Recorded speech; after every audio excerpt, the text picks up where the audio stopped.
Chapter 9, A New National Identity. The United States gains Florida. Once again, the United States is having a border dispute with Spain over where the United States ends and where Spain begins, with the whole border of Florida. We had some negotiations. The Secretary of State at the time was John Quincy Adams. He went down to negotiate with Spain. The president, James Monroe, he was elected in 1816. He is going to send troops down to the border to secure it. And when the leader of those troops was a general named Andrew Jackson. At the same time we're having this dispute with Spain, we're also having a dispute with a Native American tribe called the Seminoles.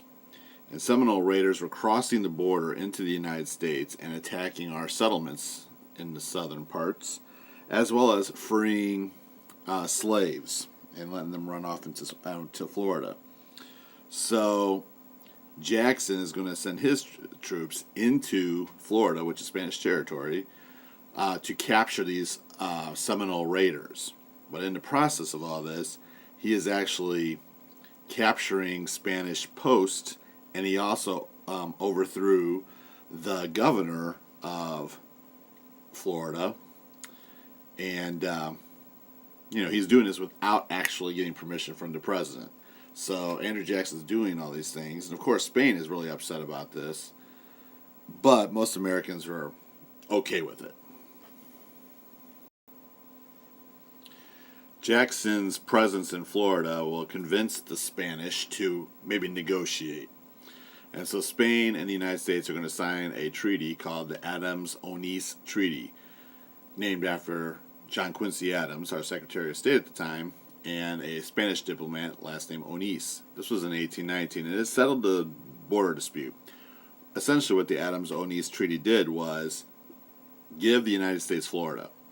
So the United States got Florida, as you can see on this map. Here's Florida, so that was given to the United States. In return, the United States gave up parts of what we call Texas to Spain. So this area right over here was given to Spain.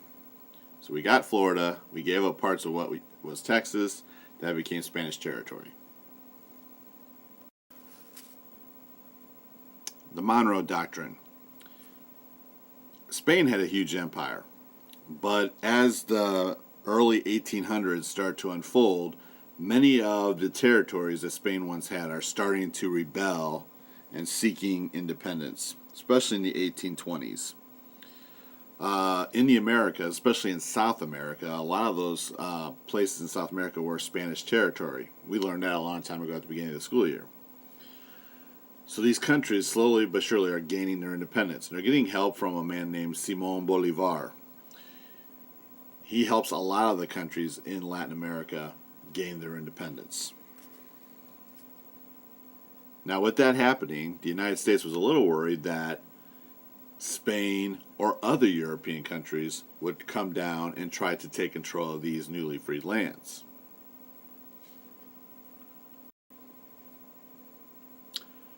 President James Monroe is going to issue something called the Monroe Doctrine. The Monroe Doctrine essentially was a warning to European powers to stay out of the Western Hemisphere. The Western Hemisphere, when you're looking at this kind of cartoonish map here, you see James Monroe's face all along here. This half over here is the Western Hemisphere. The Monroe Doctrine said that Europe should stay out of the affairs of the Americas. That's all North and South America. And the United States kind of was going to be like the protector of Latin America. So it's kind of in their sphere of influence, if you will. We're now going to talk about a very important individual in these early 1800s. His name is Henry Clay. Henry Clay was a United States representative from the state of Kentucky, and he supported the idea of nationalism. Nationalism is the feeling of pride and loyalty to a nation. He also will create something called the American system. Clay believed that a strong national economy would promote national feeling and reduce regional conflicts. under the American system, a national bank,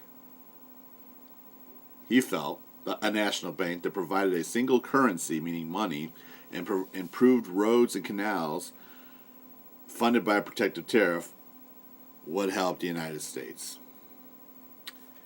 Henry Clay was a huge supporter of the Union. But what Henry Clay can see sort of happening, developing, is that our country was starting to split. And the main thing that they're splitting on is the issue of slavery. This is something called sectionalism, which we'll talk about in a few minutes, but the whole idea is that the two different regions are split on a particular issue, and in this case, slavery would be that issue. One of the ways he tried to preserve the Union, preserve meaning save, was to create something called the Missouri Compromise. And this is an issue about the territory of Missouri wanting to become a state. Again, sectionalism is the disagreements between regions that threaten the Union. Slavery is that big issue. Missouri was a territory, and it applied to become a state in the Union, but they would want to be a state that had slaves. So they wanted to be a slave state. People in Congress did not just want a slave state entering the Union, because that would upset the balance between free and slave states. So a compromise was going to be needed. Henry Clay proposed the Missouri Compromise in 1820. Missouri could enter the Union as a slave state. Another territory that was ready to enter, Maine, would join the Union as a free state. That would keep the balance of free and slave equal. And under the Missouri Compromise, slavery would be prohibited in any of the new states or territories in the Louisiana Territory north of the latitude line 3630. So if you look right here, I'm trying to draw with my cursor here, that black line that separates Missouri from the Arkansas Territory. That is the Missouri Compromise line. It stops right where that gray is, because that's the edge of the Louisiana Territory. The gray area is Spain. So this black line represents the Missouri Compromise line. That is latitude line 3630. Now, anything up north of that would be free. If a state ever forms from this, that would be a free state. Anything below it would become a slave state.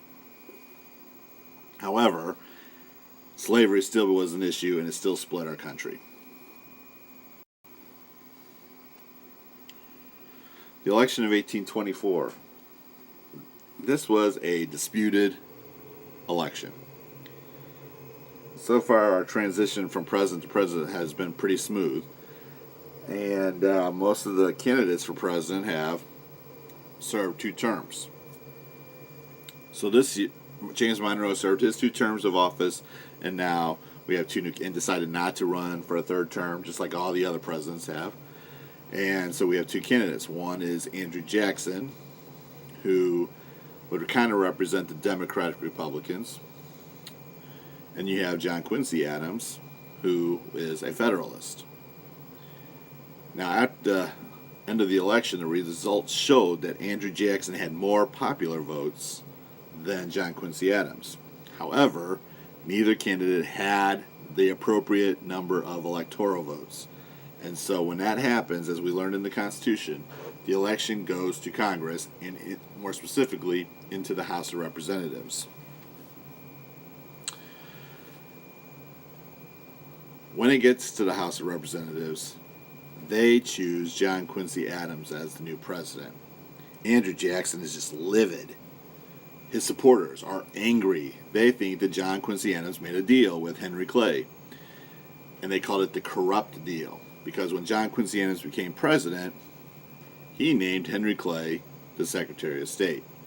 So Jackson's supporters believe that Henry Clay and John Quincy Adams made this deal for Quincy Adams to become the new president.